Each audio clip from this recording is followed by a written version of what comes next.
Pasensya ka na ha. Pati ikaw nadamay ka dahil sa pamilya ko. Gusto ko na nga silang pusasan kanina eh. Pero nakaisip ko, makakagulo lang sa imbestigasyon. Kaya mas mabuti na to. Magtimpe at magpasensya.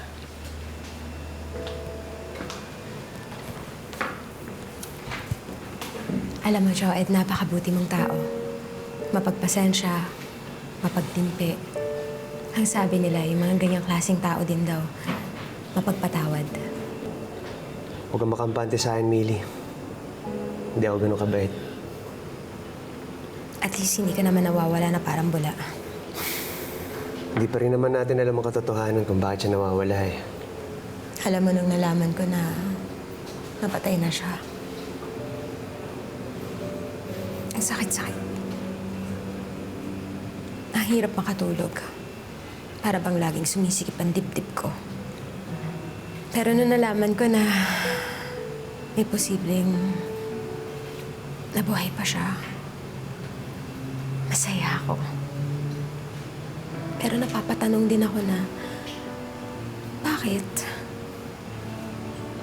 Bakit siya umalis?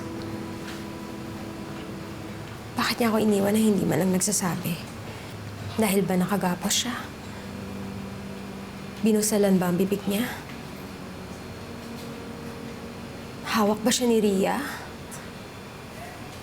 Alam mo, lagi kong binabalikan yung mga sandaling magkasama kami. Iniisip ko kung magagawa niya ba talaga sa akin yun eh.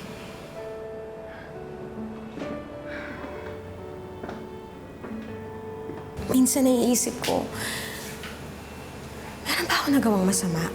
May nasabi ba akong hindi niya gusto? May nagawa ba akong hindi kaaya-aya? O kaya, baka dahil sawa lang siya na mabuhay na kasama ako.